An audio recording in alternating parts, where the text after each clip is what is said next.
When you choose Bianchi Honda, you can focus on the road before you. Forget the obstacles and feel the road. Focus on being there, being present.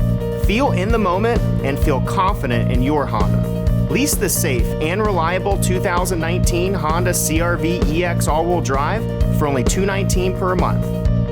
Bianchi Honda, your road starts here.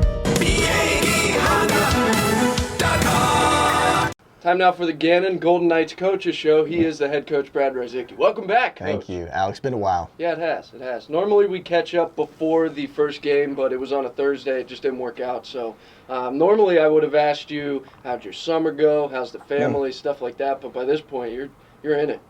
Yeah, I think I just told you I hadn't seen my family in about 2 months, so I'm catching up on that part of it, hopefully, as we get in some type of normalcy now that we don't play on Thursday night, because you're trying to treat your Thursday night like a Saturday so you get your players on the same schedule. So I think we're back into our routine now, which is good.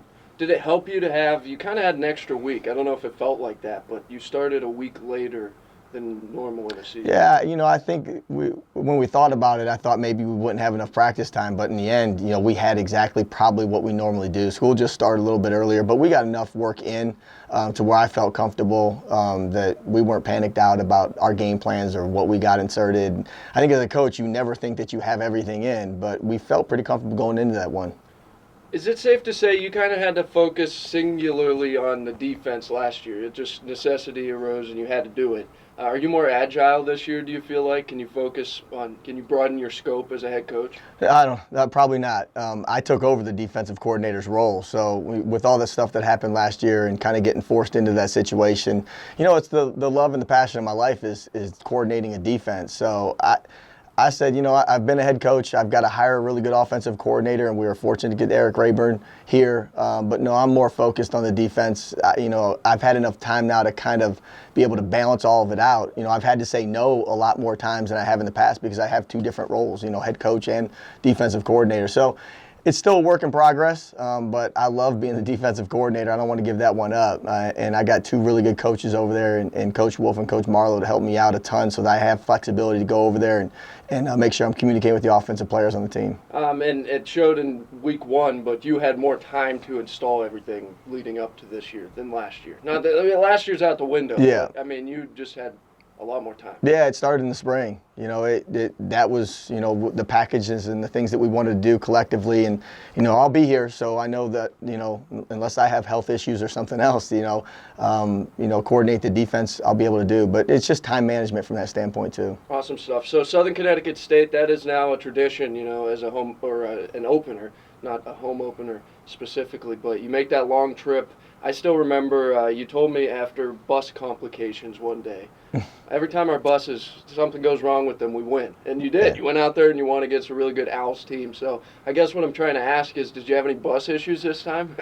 No, I don't know that the bathroom was working, but I was looking for them on the trip there. So, I was, most people get panicked out if the bus breaks down, but I don't know that we've lost the game if something's happened. So you were out there like popping tires. Yeah. I don't know if I could force feed it, but I wouldn't be disappointed if it broke down. We'd figure a way to still get there. It seemed like just a workman-like game. You went in. Of course, it came down to the final play, which we'll talk about. But you went in, and it was a solid 60 minutes. It was a good defensive football game. Is that safe to say? Yeah. I think, like in practice, it takes offenses a little bit more time to come around, especially because we've inserted a new one.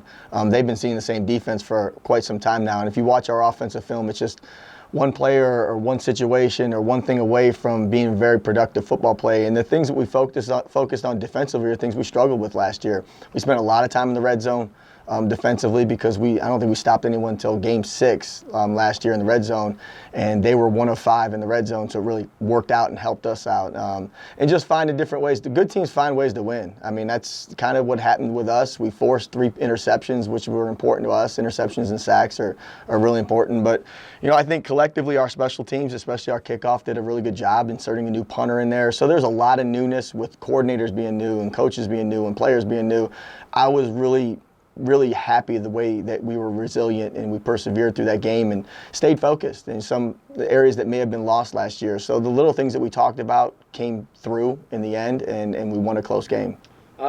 You talked about your change in offensive coordinator. What other changes have happened on your staff? Who else is in there helping you out now that we might not have seen last year? Yeah, well, me taking over the defense is different because we're not a 3-3 stack anymore. It's a traditional 4-man front. But, Coach Wolf now moves from the linebackers D-line. Coach Marlowe has the secondary by himself. Coach Rayburn with the quarterbacks. Coach Moorhead with the offensive line. Coach Sonny with the wideouts. Some of it's just moving coaches in different positions. Coach Nickenser, the kid I was able to hire for one of our positions over there, does a great job. And, we brought back some older gentlemen like Coach Kimball and Coach Curtis that have helped us out. So there's just an influx of newness, whether it's schemes, coaches, communication, all that stuff. And I think that kind of revitalizes a program a little bit. So that's kind of what I was trying to do with the program that we have right now. So anytime something's new, it makes it more exciting. So I think that's where we're at. Yeah, it might help you stay focused, like late into that game, that you might not know of what fold is coming next from the new offense. And so as players, you stay locked in and engaged. I'm playing psychologist. Jim McCorchick would smack me right now. It's an interesting thought. So, all right, in that game, you go into half. What are the thoughts? Big adjustments, or do you come out in more of the same because it was so close? Well, it was 0-0 at halftime. There wasn't a ton of adjustments that we made defensively. It was just more of the same and kind of figuring out where they're trying to attack us. They have different players in different spots, what they've done new now that they haven't done maybe previously. And, we flipped some of our coverages and some different things that we've done that we've inserted in camp that I don't think that we were planning on using in that game. But it ended up working out that we had a bag of tricks to go to a little bit. And then, I talked to those guys at halftime. When it's 0-0, someone's got to be a catalyst. There's got to be one spark that happens. And, the pass that Jimmy Keefe had, he stepped up in the pocket. Offensive line did a great job. He got hit in the face, stepped up and throws a bullet to Melvin Blanks. Melvin breaks a tackle and scores, and it's 7-0. That's a spark we were looking for, and I thought at that point in time it was just about momentum, and that's something we didn't have last year, is looking for that catalyst when it was close or tied and, believing that we can find a way. I mean, that's part of the whole process here. When Melvin did that, we went up 14-0. I think there was a lot of belief on our sideline, and that's what we're searching for right now. So I was really happy with just the way the entire game worked out for us.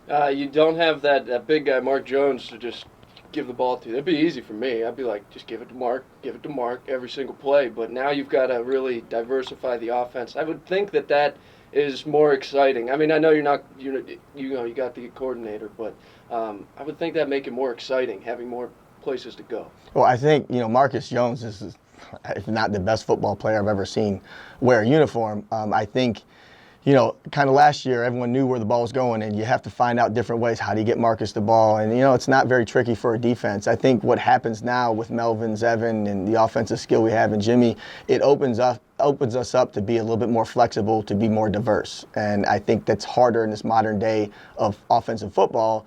If you're one-dimensional, people will figure you out. But if you have different options and different things to go to, you make yourself more difficult to defend. So I think that's, as the season goes on, I think that's what we're looking for. And the guys that we have playing tailback right now, they can do a lot of different things, whether getting out and running routes or staying and protecting. So I think as the season goes on, you'll see more flexibility with our offense.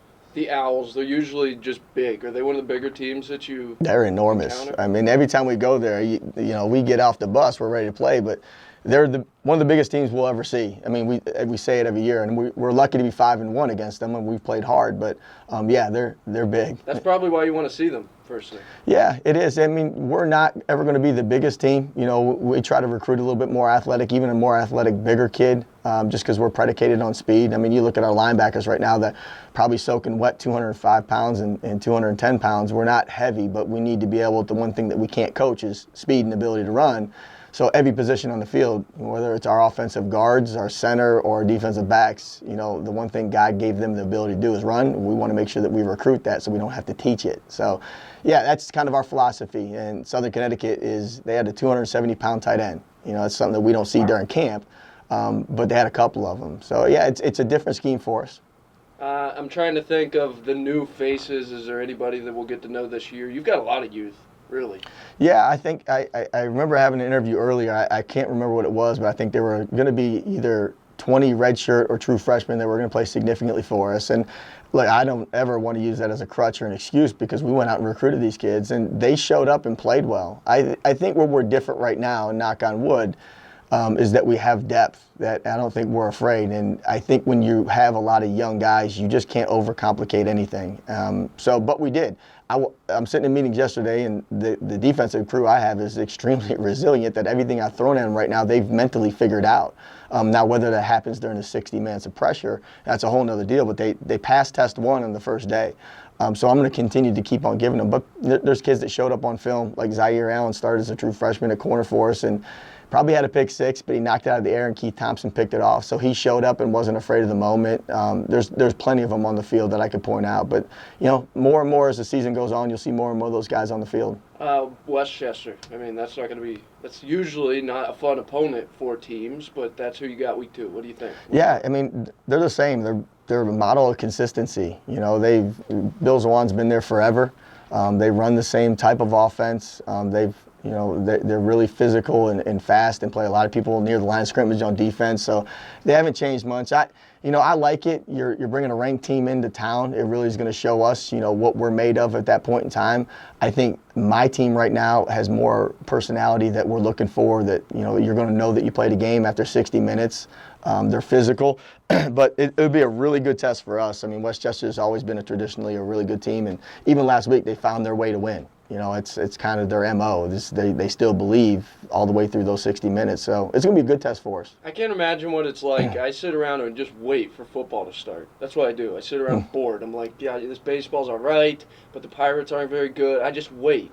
And for you, there's no waiting. It's when football's approaching, that's when you really put boots on the ground and get going. So I'm sitting here thinking, I can't imagine what it's like to actually be engaged. You have no downtime.